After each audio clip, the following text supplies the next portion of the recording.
एक बार की बात है, एक लड़का था। उसका नाम सबल था, जो एक नगर में रहता था। वह अपने जीवन से बहुत निराश था। उसकी निराशा का कारण ये था कि वह अब तक अपने जीवन में कुछ नहीं कर रहा था। उसके माता पिता उसे ताने मारते थे कि आपके सभी मित्र कुछ न कुछ कर रहे हैं, लेकिन आप अभी भी घर बैठे हैं। दोस्तों के बीच में अक्सर उसका मजाक उड़ाया जाता था। वह कहीं भी जाता तो लोग उससे पूछते थे कि आप क्या कर रहे हो। उसे यह बताने में भी शर्म आ रही थी कि वह कुछ नहीं कर रहा है। धीरे धीरे उसने रिश्तेदारों से मिलना जुलना कम कर दिया और लोगों से मिलना भी बंद कर दिया। वह ज्यादातर समय घर पर ही रहता। वह अकेले रोता है और भगवान को कोसता है और अपनी किस्मत को दोष देता है। अब उसे अपना जीवन बोझ लगने लगा था। कभी कभी वह सोचता कि कब तक वह कुछ करने योग्य बनेगा, और फिर वह सोचता कि जिंदा रहने से अच्छा है मर जाना। एक दिन जब वह नगर की एक गली से गुजर रहा था, तभी उसने देखा कि एक गुरुजी दुख और परेशानियों पर उपदेश दे रहे थे। वह भी उस भीड़ में सबसे पीछे बैठ गया और गुरु के प्रवचन सुनने लगा। गुरुजी कह रहे थे, दुख एक शिक्षक की तरह है जो हमें जीवन की सच्चाई दिखाता है और हमें जीने का सही तरीका सिखाता है। आप चाहो तो जिंदगी जीना भी सीख सकते हो। गुरुजी उपदेश दे रहे थे, तुम चाहो तो कुछ भी हासिल कर सकते हो, और अगर चाहो तो एक कोने में बैठकर रो सकते हो। इन सभी बातों को सबल ध्यान से सुन रहा था, लेकिन गुरु की बातें उसे पसंद नहीं आई। उसने खड़े होकर कहा, कुछ भी सिखाने से दुख दूर नहीं होता, इसमें केवल दर्द होता है। दुख की पीड़ा अनंत है। ऐसा लगता है कि इसके बाद कुछ होने वाला नहीं है। इससे कुछ भी फर्क नहीं पड़ता। इसके सामने तो मौत भी छोटी लगती है। गुरु ने कहा, फिर तुम्हारा दुख क्या है? सबल ने उनके सामने अपनी सारी व्यथा सुनाई और पूछा, मेरे दुख का कोई उपाय है तुम्हारे पास? यह सुनकर गुरु मुस्कुराए और बोले, तुम उस दिन मेरे पास आना जब आपके जीवन में वास्तविक दुख हो। मैं आपकी समस्या का समाधान अवश्य करूंगा। यह कहकर गुरुजी वहां से चले गए। सबल ने सोचा, कहीं मेरा दुख नकली तो नहीं है? क्या मैं जिस दर्द से गुजर रहा हूँ वह नकली है? मेरा दुख कोई नहीं समझ सकता। जब माँ बाप नहीं समझते तो गुरु क्या समझेगा? अपने दुखों से व्यथित होकर सबल ने एक फैसला लिया कि वह कुछ करेगा। सबल ने एक छोटा सा व्यवसाय शुरू किया, पर उसे सफलता नहीं मिल रही थी। लेकिन उसके घर वाले खुश थे कि वह कुछ तो कोशिश कर रहा है। वह अपने व्यवसाय में लगा रहा और धीरे धीरे उन्हें सफलता मिलने लगी। फिर उसने गति पकड़ी और केवल 3 साल के अंदर ही वह एक बड़ा बिजनेसमैन बन गया। अब सबल के आसपास ऐसे कई लोग थे जो उसकी परवाह करते थे। अब उसके परिवार के सदस्य भी उसकी तारीफ करते नहीं थक रहे थे। दिन ब दिन उसके मित्रों की संख्या बढ़ती जा रही थी। अब वह अपनी जिंदगी में बहुत खुश था। उसके कुछ दोस्तों ने उसे सलाह दी कि जब आप एक बड़ा बिजनेसमैन बनकर बहुत खुश हैं, तो जरा सोचिए आपको कितनी खुशी होगी अगर आप इस शहर और इस राज्य के सबसे बड़े बिजनेसमैन बन जाते हैं। कितने लोग आपसे जुड़ना चाहेंगे, आपकी कितनी बड़ी ख्याति होगी, और स्वयं राजा भी आपसे दोस्ती करना चाहेंगे और जरूरत पड़ने पर ही आपसे पैसे उधार लेंगे। दोस्तों की ये बात सबल के मन में बैठ गई। अब वह और पैसे कमाने की कोशिश करने लगा, लेकिन उसे यह सब बहुत जल्दी चाहिए था। वह समय बर्बाद नहीं करना चाहता था। उसका अधिकांश समय इन चीजों को प्राप्त करने में लगने लगा। इसीलिए वह ऐसे काम करने लगा जो सही नहीं थे। उसने बड़ा उधार लेना शुरू कर दिया। उसके दोस्तों से पैसे की मात्रा और अधिक मुनाफा कमाने के लालच में वह अपने माल में मिलावट करने लगा। उसने अन्य व्यापारियों के खिलाफ भी साजिश रची और उन्हें डराया धमकाया। जैसे उसके दोस्त कहते थे वैसा ही करता था। वो इन तरीकों से ज्यादा पैसा कमा रहा था, पर अब उसके जीवन में पहले जैसा चैन न था। उसके मन की शांति गायब हो गई थी और वह रात को सो नहीं पा रहा था। वह सदमे में रहता था। वह सब कुछ पाकर भी अब उसे किसी भी चीज में सुख नहीं मिल रहा था।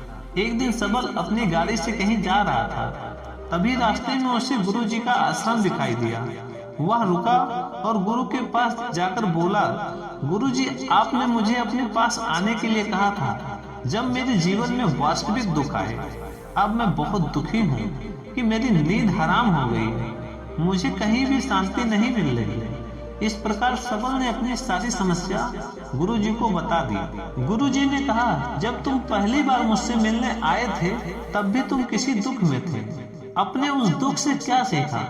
सबल ने कहा कि सिर्फ सोचने और चिंता करने से कुछ नहीं होता, आपकी दृष्टि को सच करने के लिए यह कार्रवाई करता है, और सिर्फ काम करने से कुछ नहीं होता, परिणाम भी मिलना चाहिए। जब आपको लगता है कि आपका लक्ष्य हासिल नहीं होने वाला है, तब राह में चाहे कितनी भी मुश्किलें आ जाए, मन कितना भी निराश क्यों ना हो, कितना भी लगता हो कि अब कुछ नहीं होने वाला है, तब भी विश्वास करें, मैं जो भी कर रहा हूँ उसमें अवश्य सफल होऊंगा। लोग केवल सफल लोगों का सम्मान करते हैं, कोई कितना भी अच्छा क्यों ना हो, वह हमेशा लोगों की नजरों में बोझ बने रहते हैं। ये सब सुनकर गुरुजी मुस्कुराए और बोले, जब आपके पास ये सब है तो वास्तविक दुख नहीं है। आपके जीवन में वास्तविक दुख आए तब मेरे पास आ जाना, मैं उसे ठीक कर दूंगा। सबल ने जाते समय गुरुजी को सोने से सिक्कों का भरा घड़ा भेंट किया। घड़े को देखकर गुरुजी ने कहा कि ये मेरे किसी काम का नहीं, उस पेड़ के नीचे गड्ढा खोदकर गाड़ दो। सबल ने घड़े को पेड़ के नीचे दबा दिया जैसा कि गुरु ने बताया और वहां से चला गया। कुछ दिनों से कारोबार ठीक चल रहा था, लेकिन व्यापार के गलत तरीके के कारण धीरे धीरे उसे व्यापार में घाटा होने लगा। उसकी सारी धन दौलत धीरे धीरे खत्म होने लगी और एक दिन ऐसा भी आया जब उसके पास कुछ भी नहीं बचा और उस पर कर्ज का बोझ चढ़ गया, क्योंकि उसने अपना सारा कर्ज अपने दोस्तों से लिया था। उसने सोचा कि उसके दोस्त बुरे वक्त में उसके साथ खड़े होंगे, लेकिन ऐसा कुछ नहीं हुआ। जैसे ही बुरा वक्त आया, दोस्त पहले उससे कर्ज मांगने लगे। अगर उसने कर्ज नहीं लौटाया, उन्होंने उसे जान से मारने की धमकी भी दी। उसके सभी शुभचिंतक और प्रियजन उससे दूर हो गए। उसके दोस्त जो उसके साथ मस्ती किया करते थे, अब उससे दूर भाग रहे थे। उसका परिवार उसकी गलतियां और कमियां गिनने लगा। उसकी सारी संपत्ति नीलाम कर दी गई और उसके पास कुछ भी ना बचा। जब उसने अपने पिता से मदद मांगी, पिता ने कहा कि मेरे पास थोड़ी सी संपत्ति है, मैं तुम्हारी माँ को क्या कहूँगा? अगर मैं तुम्हें दे दूं, यह संपत्ति हमारा अंतिम उपाय है। सबल के मन में गहरा दुख छा गया। उसके आसपास कोई नहीं था जो उसके दुख को समझ सके, जो उसे संभाल सके। लोगों के इस विश्वासघात के कारण वह अंदर से टूट चुका था। वह सोचने लगा कि अब जीने का क्या मतलब, अब मौत ही मेरा सहारा है। वह आत्महत्या करने के लिए पहाड़ी पर जा रहा था, तब उसे याद आया कि उस गुरु ने मुझसे कहा था कि मेरे पास तब आना जब तुम्हारे जीवन में वास्तविक दुख हो। सबल गुरु के पास गया और अपनी सारी व्यथा सुनाई। आंखों में आंसू लिए उसने कहा, हे गुरुजी, मेरे दुखों का निवारण कीजिए। गुरु ने कहा, जब जीवन में असली दुख होता है तब मेरे पास आ जाना, मैं इसे जरूर ठीक करूंगा। सबल ने कहा कि ये क्या हो रहा है, मेरी जिंदगी में अभी दुख नहीं है, तो आखिर क्या असली दुख क्या है? गुरु ने उससे कहा कि पहले आप मुझे बताओ, अपने दुखों से आपने क्या सीखा? सबल ने कहा कि मैंने वह सीखा, जो लोग हमारे जीवन में आते हैं वह हमारी सफलता और प्रगति के कारण वो हमें धोखा जरूर देंगे, क्योंकि बुरे समय में वो हमारे साथ नहीं खड़े होंगे और वो अच्छे समय में ही हमारा फायदा उठाएंगे और बुरे समय में हमें छोड़ देंगे। उन लोगों पर ही भरोसा करें जो हमारे बुरे समय में हमारे साथ खड़े रहते हैं, लेकिन ऐसे लोग बहुत कम होते हैं जिन्हें उनकी सराहना करनी चाहिए, उनका अपमान नहीं करना चाहिए। मैंने कभी भी किसी के खिलाफ साजिश नहीं की। अपना काम ईमानदारी और धैर्य से करें और कभी भी लालची मत बने। अपने सारे दुख दर्द और अनुभव बयां करने के बाद सबल गुरुजी के सामने आंखों में आंसू लिए बैठ गया। कुछ देर बाद गुरुजी उठे और पेड़ के नीचे से एक गड्ढा खोदा और घड़ा निकाल लिया जो सोने के सिक्कों से भरा हुआ था। उसने सबल को देखकर कहा, मेरे पास तब आना जब तुम्हारे जीवन में वास्तविक दुख हो। सबल ने अपने गुरु को धन्यवाद किया और उन्हें प्रणाम किया और वहां से चला गया। उस पैसे से उसने एक छोटा सा व्यवसाय शुरू किया। अब वह छोटा व्यापारी बनकर भी खुश था। उसने पूरी लगन और ईमानदारी से कारोबार किया। जल्द ही वह अपने शहर का एक बड़ा बिजनेसमैन बन गया। उसका जीवन सुख सुविधाओं से भरा हुआ था। लेकिन कोई कितना भी अच्छा क्यों ना हो, लेकिन जीवन में दुख आता है तो सबल के जीवन में भी दुख आए। उसके माता पिता के मृत्यु के रूप में वो दोनों ही एक दिन मर गए। सबल अपने माता पिता से बहुत प्यार करता था, इसीलिए उनके निधन से उन्हें गहरा सदमा लगा। अंतिम संस्कार किया गया। वहां उसने अपने माता पिता के शवों को जलता हुआ देखा तो उसका मन बेचैन हो उठा। उसके मन में कई सवाल उठने लगे। वह घर वापस आया, इसीलिए उसने अपने माता पिता के घर और संपत्ति को देखा जिसके लिए उसके पिता हमेशा लड़ते थे। आज वो छूटा पड़ा है। उन्होंने देखा कि उनकी देखभाल के लिए इसके लिए लड़ने वाले इस दुनिया से चले गए। उसके पिता ने जो भी कुछ कमाया था वह यहीं का यहीं रह गया। एक दिन पहले तक उसके पिता मारपीट करते थे किसी के साथ उनकी संपत्ति के लिए। आज वो खुद इस दुनिया से चले गए। उसका मन ऐसे अनेक बॉन्डरों में था। वह अंदर से अकेला और डरा हुआ महसूस कर रहा था।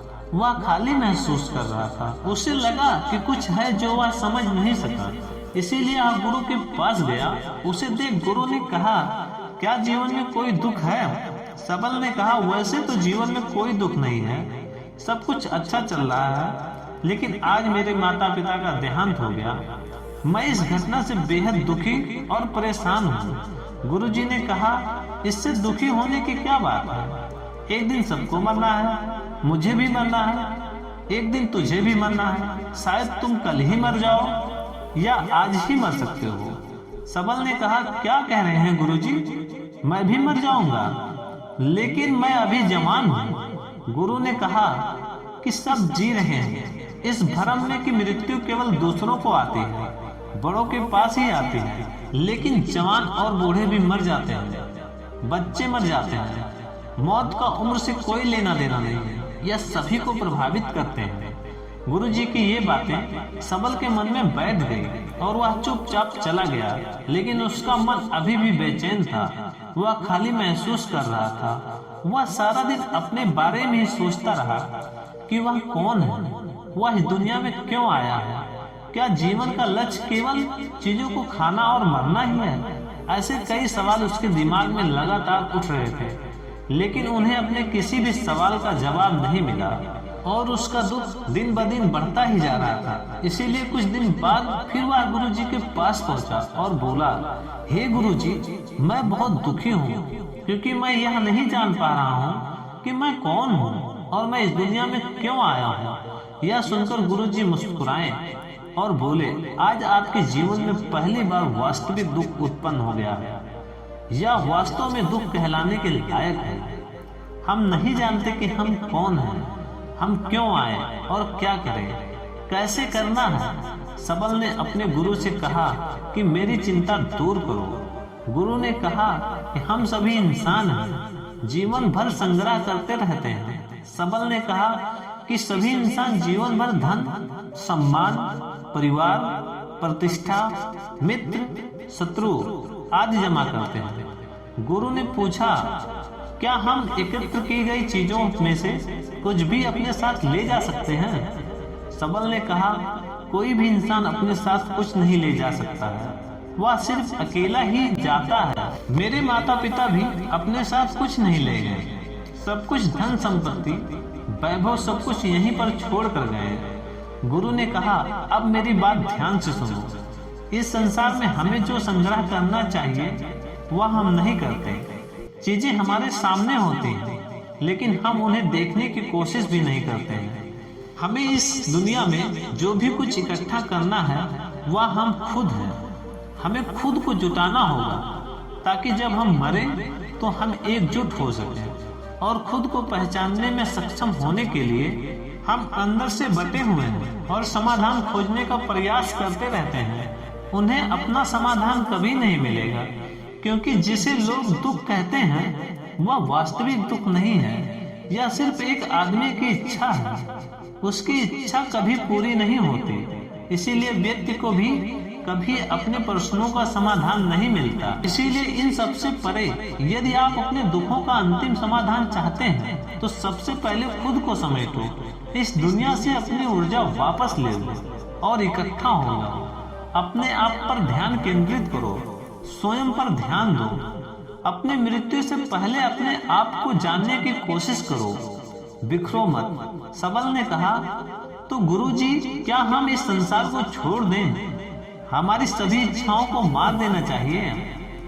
किसी से प्रेम नहीं करना चाहिए, धन संग्रह नहीं करना चाहिए, सम्मान की आशा छोड़ देनी चाहिए। गुरु ने कहा, भावनाओं और इच्छाओं से ऐसे बिखरे हुए मनुष्य में से निकल जाओ जैसे कोई पत्थर पहाड़ से गिरे जिस पर पर्वत का कोई वश नहीं, सिवाय देखने के। परेशान होना और कुछ खोना, वैसे ही बिखरे हुए मनुष्य की इच्छाएं बेकाबू और दर्दनाक हैं। उसका अनियंत्रित मन इच्छा करता रहता है और कल्पना करता रहता है और ये दुख देता है। लेकिन जब एक व्यक्ति अपने मन को एकत्र करता है, वह जो कुछ भी करता है वह उसके नियंत्रण में होता है। फिर उसकी इच्छाएं से इच्छाएं भी उत्पन्न होती है। सबल ने कहा, आपने मेरे असली दुख का समाधान कर दिया। आपका बहुत बहुत धन्यवाद। अब मैं खुद को समेटने, खुद को त्रासने की कोशिश करूंगा। गुरु ने कहा कि मानव शरीर में बहुत ऊर्जा और शक्ति है, लेकिन यह फालतू के कामों में बटा हुआ है, बेकार की बातों में लगा हुआ है। यह एक बहुत ही शक्तिशाली मशीन की तरह है, एक बच्चे के हाथ में रखा जा रहा है और वह बिना सोचे समझे अपनी शक्ति बर्बाद कर रहा है और बिना किसी नियंत्रण के। इसीलिए इस शक्ति पर ध्यान दें, अपनी चेतना और इसे इकट्ठा करें। सबल को अपने प्रश्नों का उत्तर मिल गया। उसने अपने गुरु को शुक्रिया अदा किया और वहां से चुपचाप चला गया।